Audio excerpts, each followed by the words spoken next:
Tu as vécu dans la précipitation, les réveils trop tôt, les agendas remplis et les objectifs sans fin. Mais la vie n'est pas quelque chose que tu dois atteindre. La vie te rejoint, quoi que tu fasses. Dans cette vidéo, nous allons explorer, à travers la philosophie bouddhiste, comment cette urgence de fuir le présent fait de nous des fugitifs de notre propre existence. Tu apprendras à lâcher prise, à ralentir et à découvrir que la vraie paix apparaît quand tu cesses de forcer le pas. Si tu veux arrêter de vivre épuisé et commencer à vivre éveillé, reste jusqu'à la fin. Le rythme effréné est l'illusion de la fuite. Nous vivons dans une société obsédée par la vitesse. Tout doit aller vite, respecter les délais, atteindre des objectifs, répondre aux messages instantanément. On mesure la valeur des gens à leur productivité. Dans cette course sans fin, il ne reste presque plus de place pour respirer. La peur de rester en arrière devient une ombre qui nous poursuit jour après jour.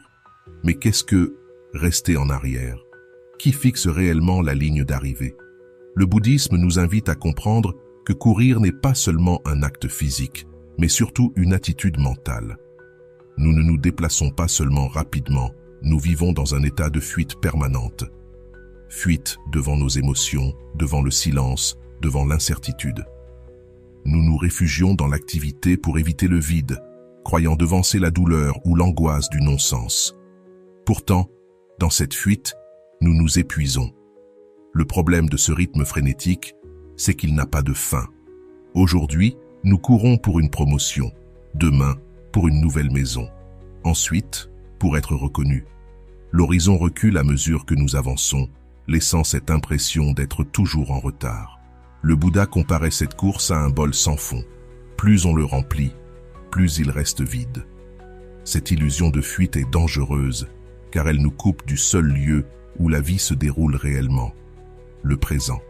Quand nous courons, nous pensons à ce qu'il reste à faire, à ce que nous n'avons pas encore, jamais à ce qui est déjà là. Et ainsi, même en étant vivants, nous passons à côté de notre propre existence. Les textes bouddhistes rappellent que, quoi qu'il arrive, la vie finit toujours par te rattraper. Tu peux remplir tes journées de projets et de buts, mais le temps suit son cours. Vieillesse, maladie, perte, mort, tout cela fait partie du voyage. Et tu ne peux ni les devancer, ni les fuir. C'est comme tenter d'échapper à ton ombre. Plus tu cours, plus elle t'accompagne. Le premier pas vers la libération, c'est reconnaître que ce rythme n'est pas une fatalité, mais un choix. Oui, il y a des obligations, du travail, des responsabilités, mais la manière dont tu les vis dépend de toi. Tu peux les subir ou les vivre en pleine conscience. Le changement commence quand tu comprends qu'il n'y a rien à atteindre, parce que tu es déjà là dans l'unique lieu où la vie existe, ici et maintenant. Si ce contenu résonne avec toi, je te remercie pour ta présence. Tu peux me soutenir en laissant un like et en t'abonnant pour qu'ensemble, nous puissions partager ces enseignements façonnés par l'expérience. Les racines de la course, le désir et la peur. Quand on observe pourquoi on vit toujours pressé, on découvre que ce n'est pas une question de temps, mais de racines profondes, le désir et la peur. Ces deux forces, comme les deux faces d'une même pièce, nous maintiennent prisonniers d'une course sans fin. Le désir, c'est cette voix intérieure qui chuchote qu'on n'a jamais assez. Plus d'argent, plus de reconnaissance, plus de confort.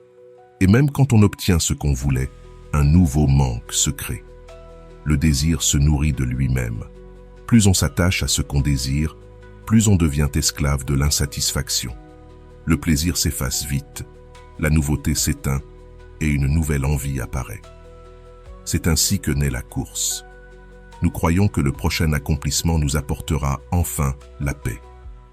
Mais à côté du désir, il y a la peur.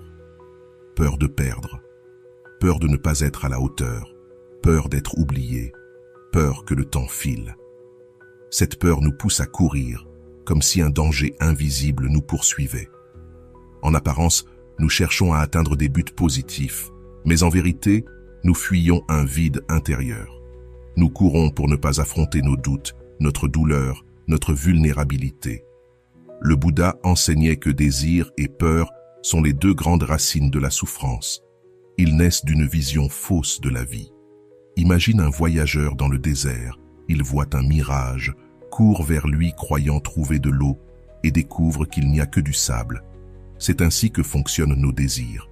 Et dans le même temps, il fuit le soleil brûlant, la fatigue, la soif, sans comprendre que la solution est de s'arrêter et de regarder où il est vraiment. C'est ainsi que fonctionnent nos peurs. Le désir nous projette vers l'avenir, la peur nous fait fuir le présent, et dans les deux cas, nous cessons d'habiter l'instant. Cette tension constante, c'est comme courir sur un tapis roulant, épuisant, répétitif et sans destination réelle. Le bouddhisme enseigne que la racine de cette agitation ne se trouve pas à l'extérieur, mais dans l'esprit.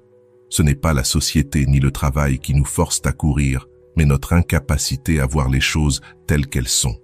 Quand on comprend que tout est impermanent, que tout change, que pertes et gains font partie du cycle de la vie, alors on commence à lâcher. Lâcher, c'est cesser de fuir. Lâcher, c'est cesser de poursuivre.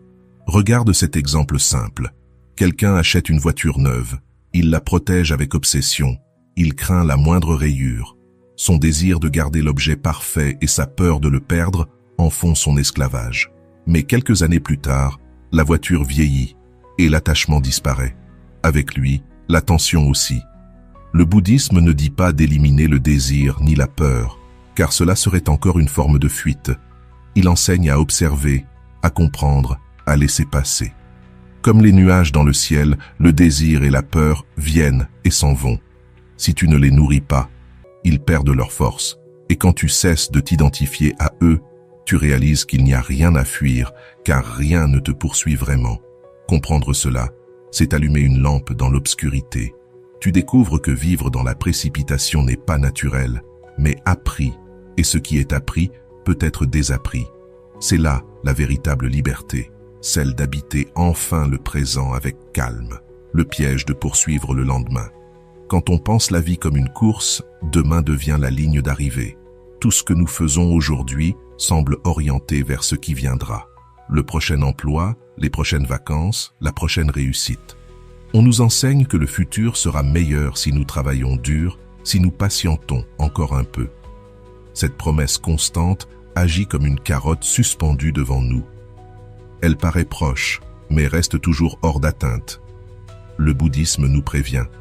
Vivre en poursuivant le lendemain crée une forme de souffrance subtile.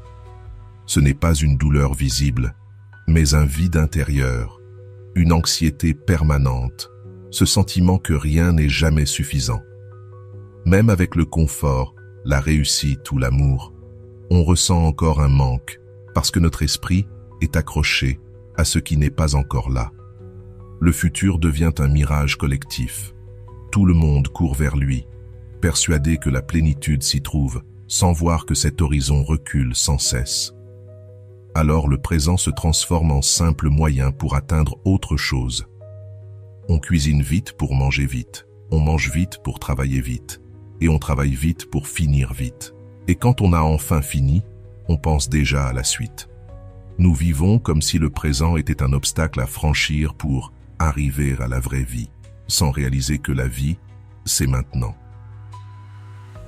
Le Bouddha appelait cela dukkha, l'insatisfaction, le mal-être de désirer que les choses soient différentes. Ce n'est pas seulement la douleur évidente, mais ce malaise permanent qui naît quand on rejette le moment présent. Même dans les instants heureux, on ressent la peur qu'il se termine. Imaginez quelqu'un qui consacre des années à préparer un grand examen ou un poste rêvé. Il sacrifie son sommeil, sa santé, ses relations, persuadé que le bonheur viendra après. Mais souvent, une fois le but atteint, il ressent un vide. Parce que la vraie vie, il l'a laissé passer en courant vers demain. Le message du bouddhisme est simple. Arrête de courir. La vie n'est pas une course à gagner, c'est une présence à habiter. Quand tu cesses de vouloir la devancer, elle vient à toi naturellement, paisiblement. Quand enfin il y parvient, il ressent un instant de soulagement, une étincelle de joie. Mais cette sensation s'évanouit rapidement. Le lendemain, qui semblait être la clé de tout, devient un présent qui ne comble pas autant qu'il l'espérait. Alors, un nouveau lendemain apparaît, un nouvel objectif, et la roue recommence à tourner. Ainsi fonctionne l'esprit qui poursuit sans relâche. Le problème de vivre constamment projeté vers le futur, c'est que cela nous vole la vie qui se déroule déjà. Nous passons tant de temps à nous inquiéter de ce qui viendra, que nous oublions que cet instant, même imparfait, est unique et ne reviendra jamais. Personne ne peut garantir que demain arrivera. Pourtant, nous sacrifions ce que nous avons le ici et maintenant pour quelque chose d'incertain. C'est comme hypothéquer chaque seconde de notre existence au nom d'une promesse qui ne se réalise jamais vraiment. Dans l'enseignement bouddhiste, une métaphore illustre cette idée, celle de l'homme qui court après l'arc-en-ciel. Il pense que s'il atteint ce point lumineux à l'horizon, il tiendra enfin entre ses mains le trésor du bonheur. Alors il court sans relâche, ignorant les paysages, les fleurs, les personnes qu'il croise. Mais lorsqu'il arrive à l'endroit où il croyait voir l'arc-en-ciel, il ne trouve rien.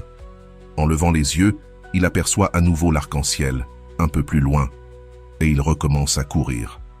C'est cela, la grande illusion de vivre en poursuivant le lendemain. Le malheur ne vient pas du fait d'avoir des rêves ou des projets, mais du moment où l'on s'identifie tellement à eux qu'on oublie de vivre ce qui est déjà là. Il ne s'agit pas de renoncer à tout objectif, mais de ne pas faire du futur une condition pour trouver la paix. Le futur est incertain, et il le sera toujours. C'est justement ce qui fait sa nature.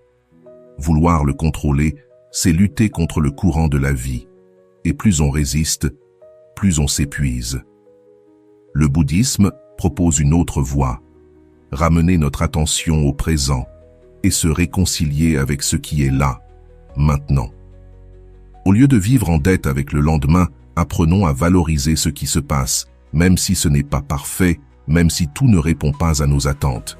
Cette attitude ne nous empêche pas de grandir ou de planifier, mais elle nous libère de la tyrannie de penser que le bonheur ne viendra qu'après un changement. Le Bouddha nous rappelle que le bonheur n'est pas une destination, mais une manière de marcher. Celui qui cesse de poursuivre le lendemain découvre que le présent contient déjà bien plus qu'il ne le pensait. Le son de la pluie sur la fenêtre, une conversation sincère, un repas simple, même un silence partagé, tout prend une profondeur nouvelle. La précipitation disparaît, car il n'y a plus rien à atteindre. Plus aucune promesse de demain ne vaut plus que ce moment-ci. Et lorsque nous vivons ainsi, la souffrance liée à l'attente se transforme en paix de présence. La pratique du lâcher-prise dans le bouddhisme. Si nous avons vu que nous courons par désir, par peur ou par obsession du futur, la question naturelle est « Comment arrêter cette course ?» Le bouddhisme répond avec un mot simple mais transformateur, soltar, c'est-à-dire lâcher prise. Lâcher prise ne veut pas dire renoncer à vivre, abandonner ses responsabilités ou devenir indifférent. Cela signifie se libérer de la tension intérieure qui nous attache à ce que nous croyons indispensable pour être heureux. Le Bouddha enseignait que l'attachement est la racine principale de la souffrance.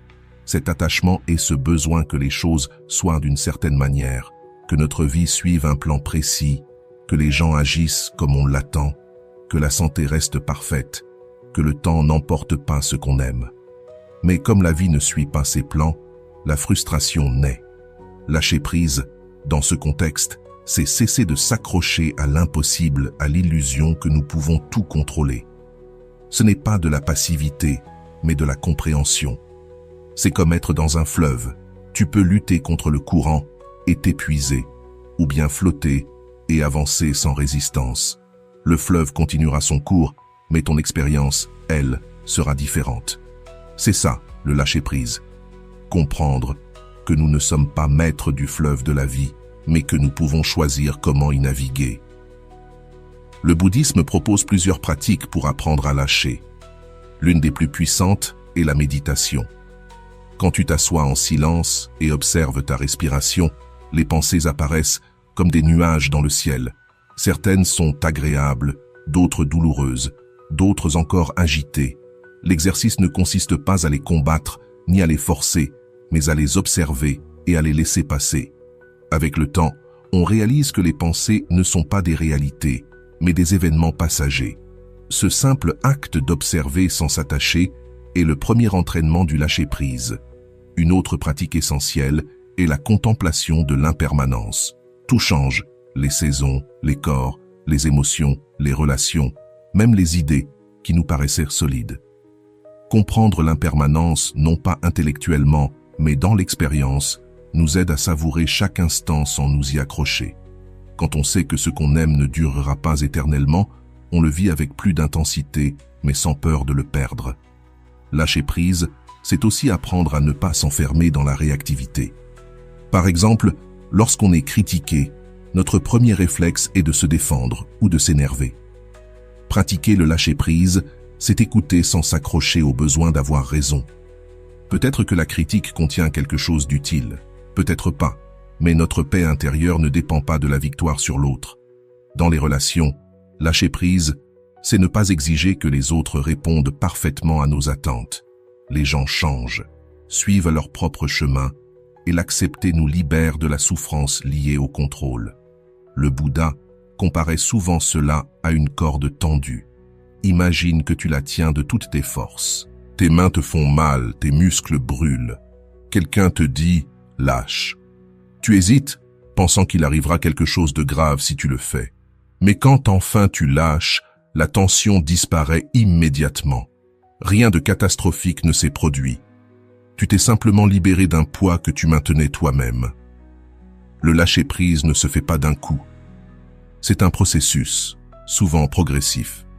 On commence par de petites choses, pardonner une offense ancienne, renoncer à toujours vouloir avoir raison, cesser de se comparer. À chaque pas, on ressent plus de légèreté, plus de liberté intérieure, comme si l'on retirait des sacs inutiles de son dos. Le bouddhisme enseigne aussi que lâcher, ce n'est pas seulement se détacher du négatif, mais aussi du positif. Car même ce qu'on aime peut devenir une prison si on refuse de le voir changer, une relation, une réussite, une idée de soi. Tout cela est précieux, mais rien n'est éternel. Remercier ce qui a été, puis le laisser suivre son cours naturel, c'est cela la vraie liberté. Dans notre société, le succès est souvent synonyme d'accumulation. Plus de biens, plus de prestige, plus d'expérience. Dans la voie bouddhiste, le véritable succès, c'est la capacité à laisser aller. Ce n'est pas ce que tu possèdes, mais ce que tu peux lâcher qui détermine ta paix. Un cœur léger vit avec plus de plénitude qu'un cœur encombré de peur et de désir. Lâcher prise, c'est revenir à l'essentiel, à l'instant présent. On ne vit plus dans le manque ni dans la fuite, mais dans la gratitude et la sérénité. Et alors, on cesse enfin de courir, car plus rien derrière ni devant ne vaut plus que ce présent. Vivre le moment présent. Si la racine de notre agitation se trouve dans le désir, la peur et l'obsession du futur, le bouddhisme offre un antidote clair. Vivre pleinement le moment présent. Ce n'est pas une simple phrase de motivation, mais un enseignement profond et libérateur. Le présent n'est pas une idée abstraite, c'est la seule réalité. Le passé n'existe plus, le futur n'existe pas encore. Pourtant, notre esprit passe son temps à revivre des souvenirs ou à anticiper ce qui n'est pas encore là. Vivre le présent, c'est reprendre possession de la vie qui s'échappe entre ces deux illusions. Ce n'est pas nier le passé, ni ignorer le futur, mais apprendre à habiter pleinement ce qui se passe ici et maintenant, car c'est le seul temps réel que nous ayons. Lorsque le Bouddha parlait de pleine conscience, il évoquait cet état dans lequel chaque instant est vécu en totale présence.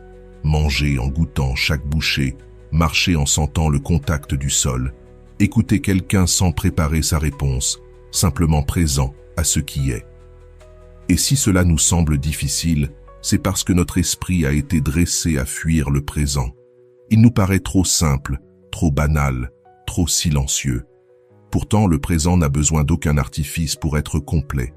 Le chant d'un oiseau, le rire d'un enfant, la chaleur d'une tasse de thé entre les mains, tout cela est déjà la vie dans sa forme la plus pure. Quand cela arrive, nous ne le remarquons pas toujours, car nous sommes trop distraits. Un exercice classique dans la pratique bouddhiste est la respiration consciente. Cela peut paraître anodin, car respirer est quelque chose que nous faisons sans y penser. Pourtant, lorsque nous portons attention à notre respiration, nous découvrons qu'elle est une ancre au moment présent. On ne respire pas hier ni demain, seulement ici et maintenant. Observer l'air qui entre et sort des poumons, sans vouloir rien changer, nous rappelle que cet instant est suffisant. Pratiquer régulièrement, cette conscience de la respiration entraîne peu à peu l'esprit à ne plus fuir. Vivre dans le présent ne signifie pas nier le futur. Bien sûr, nous faisons des projets, nous avons des objectifs, mais la différence est que ces plans ne deviennent plus une prison mentale. Nous organisons ce qui vient, puis nous revenons au moment présent. Si j'écris un projet pour le travail, je mets toute mon attention dans cet acte sans me perdre dans le résultat à venir.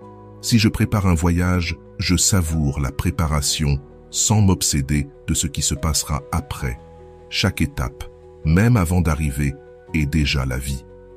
Le bouddhisme illustre cela avec la métaphore de la fleur de lotus. Elle pousse dans les eaux troubles, mais s'épanouit radieuse à la surface. Vivre dans le présent, c'est être comme cette fleur. Elle ne cherche pas à attendre que l'eau soit claire pour fleurir. Elle ne reporte pas sa beauté à un avenir meilleur. Elle s'ouvre ici et maintenant, dans les conditions existantes. Nous aussi, nous pouvons apprendre à fleurir dans le présent, sans attendre que tout soit parfait pour vivre pleinement. Beaucoup croient que vivre dans le présent, c'est être passif, se résigner à ce qui est. En réalité, c'est tout le contraire. Être présent, c'est être éveillé, actif, capable de répondre avec clarté à ce qui se passe. Si quelqu'un te parle avec douceur, tu profites pleinement de ce moment. Si quelqu'un a besoin de toi, tu es vraiment disponible. Si un problème surgit, tu l'affrontes avec lucidité, sans te laisser emporter par l'angoisse de ce qui pourrait arriver. La présence est une force. C'est depuis cet état que nous agissons avec sagesse. Pourtant, la vie moderne nous éloigne sans cesse du présent. Notifications, comparaisons sur les réseaux sociaux, pression d'être partout à la fois. Mais même au cœur de ce tumulte, nous pouvons créer des espaces de présence. Éteindre le téléphone un moment. Manger sans écran. Regarder quelqu'un dans les yeux sans se presser. Respirer profondément avant de répondre. Ces gestes simples sont des graines de transformation, car ils nous ramènent au seul temps véritable, maintenant. Il existe une phrase bouddhiste très connue. Quand tu marches, marche. Quand tu manges, mange. Cela semble trop simple, et pourtant, c'est une immense sagesse. Cela veut dire, sois entièrement là dans ce que tu fais, sans diviser ton attention, sans penser que tu devrais être ailleurs. Le présent est abondant quand on l'habite pleinement. Et le plus beau, c'est que lorsqu'on apprend à vivre dans le présent, on arrête de courir. Il n'y a plus rien à poursuivre, plus rien à fuir. Tout ce dont nous avons besoin est déjà ici. Dans cet instant, la souffrance liée à la précipitation se dissout, remplacée par une paix profonde. Cette paix a toujours été là, mais nous l'avions oubliée en regardant ailleurs. La rendition sage, l'art de ne plus forcer. Il arrive un moment où l'on comprend que la plus grande partie de notre souffrance ne vient pas de ce qui se passe à l'extérieur, mais de la manière dont nous réagissons à ce qui se passe. Nous avons appris à lutter, à forcer, à résister au cours naturel de la vie pour imposer notre volonté. On nous dit que ceux qui se battent le plus réussissent le plus, que ne jamais abandonner est la clé du succès, que la volonté peut tout. Mais cette attitude nous enferme souvent dans une tension permanente.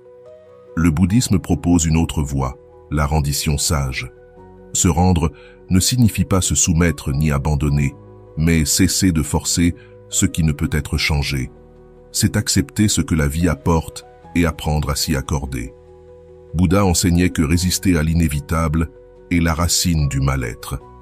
Quand nous nous accrochons à ce que les choses soient autrement, nous nous épuisons. La rendition sage, ce n'est pas la résignation, c'est la lucidité. C'est comprendre qu'il y a des batailles qui ne mènent nulle part. Imagine une pluie soudaine. Une personne se plaint sans fin parce qu'elle voulait du soleil, pendant qu'une autre ouvre simplement son parapluie et savoure le bruit de l'eau. La différence n'est pas dans la pluie, mais dans l'attitude. Parfois, nous forçons aussi notre propre chemin. Nous poursuivons des objectifs qui ne viennent pas de notre cœur, mais de la comparaison, de la pression sociale ou de l'image que nous voulons projeter. C'est comme tirer sur les branches d'un arbre pour le faire grandir plus vite. Cela le blesse. La vie a son propre rythme. Se rendre, c'est écouter ce rythme, respecter ses processus, faire confiance au temps. Dans la philosophie chinoise, cette idée est exprimée par le concept de Wu Wei, qui signifie ne pas forcer. Cela ne veut pas dire ne rien faire, mais agir en harmonie avec le flux de la vie. C'est ramer dans le sens du courant plutôt que contre lui. Dans la pratique, cela signifie observer ce qui dépend de nous et ce qui ne dépend pas de nous. Si quelque chose peut être changé avec calme et conscience, faisons-le. Sinon, lâchons prise. Vouloir contrôler l'incontrôlable ne fait qu'accroître la souffrance. Ce principe s'applique aussi dans nos relations. Nous essayons de changer les autres, de les amener à penser ou agir comme nous. Mais nous ne pouvons contrôler ni le cœur ni les décisions de quiconque. Se rendre ici, c'est aimer sans posséder, accompagner sans imposer, accepter que chacun suive son propre chemin. Il en va de même pour notre corps. Nous le forçons souvent au-delà de ses limites avec le travail, les régimes, les exigences esthétiques. Pourtant, il parle, il demande du repos, de la douceur, du rythme. L'écouter n'est pas paresse, c'est sagesse. Le bouddhisme compare la vie à un fleuve. Tu ne peux pas arrêter son cours, mais tu peux apprendre à naviguer avec lui. Parfois calme, parfois tumultueux, il t'invite à t'adapter. Celui qui lutte contre le courant s'épuise. Celui qui s'y rend avance sans effort. Spirituellement, la rendition sage, c'est aussi accepter le mystère. Il y a des moments où aucune réponse ne vient, où le futur est brumeux. Forcer la clarté ne fait qu'ajouter à la confusion. Il faut apprendre à marcher dans la brume avec confiance. Le bambou illustre cette sagesse. Il est solide, mais souple. Il se plie au vent sans se briser. Les arbres rigides, eux, se cassent dans les tempêtes. Si nous apprenons à être flexibles, nous découvrons une force plus profonde. Se rendre, ce n'est pas cesser d'agir, c'est agir sans tension. Travailler, créer, aimer, mais sans forcer, sans exiger que tout se déroule comme prévu. Et souvent, c'est alors que tout commence à se dérouler avec plus de facilité, comme une fleur qui s'ouvre d'elle-même au soleil, sans effort, sans lutte. La rendition sage, c'est cela, arrêter de combattre la vie. Comprendre que résister inutilement ne fait que nous voler notre paix. Quand nous cessons de forcer, la paix apparaît d'elle-même, libre des circonstances. Nous n'avons plus besoin que tout soit parfait pour être bien. Nous ne courons plus après des buts impossibles, ni contre le cours naturel de la vie. Nous vivons simplement, légers, flexibles, en harmonie avec ce qui est. Intégrer le calme dans la vie quotidienne. Jusqu'à présent, nous avons exploré comment nous vivons piégés dans une course constante, poussés en avant par le désir et la peur. Nous avons vu comment la souffrance naît de la poursuite du lendemain, comment la pratique du lâcher-prise et de la présence nous ramène à l'instant présent, et comment la reddition sage nous libère de l'effort de vouloir contrôler l'inévitable. Mais la grande question demeure, comment apporter tout cela dans la vie de tous les jours? Parce qu'il est une chose de comprendre ces enseignements en les écoutant, et une autre de les appliquer au milieu des embouteillages, des problèmes au travail, des disputes à la maison ou des soucis financiers. Intégrer le calme, ce n'est pas fuir le monde, mais apprendre à y vivre autrement. Le premier pas consiste à cultiver des moments de conscience au cœur de la routine. Il n'est pas nécessaire de transformer complètement sa vie, mais d'y insérer de petits espaces d'attention pleine. Par exemple, chaque matin, avant de regarder le téléphone, respirer profondément quelques instants et reconnaître que nous sommes vivants, que ce jour est un cadeau qui commence. Cela peut sembler insignifiant, mais ces moments définissent le ton de notre journée. Un autre rituel puissant consiste à transformer les gestes du quotidien en pratique de présence. Sous la douche, sentir l'eau qui glisse sur la peau, sa température, son bruit. En marchant vers le travail, observer le contact des pieds sur le sol, le mouvement du corps, le ciel qui s'ouvre au-dessus de nous. En mangeant, au lieu de le faire avec précipitation ou distraction, savourer chaque bouchée comme si c'était la première et la dernière. Ces pratiques transforment l'ordinaire en extraordinaire, car elles nous relient à la vie telle qu'elle se déroule. Intégrer le calme, c'est aussi apprendre à faire une pause avant de réagir. Chaque jour, de nombreuses situations nous déstabilisent, une remarque désagréable, une erreur, un plan annulé. L'habitude est de répondre aussitôt par colère, stress ou frustration.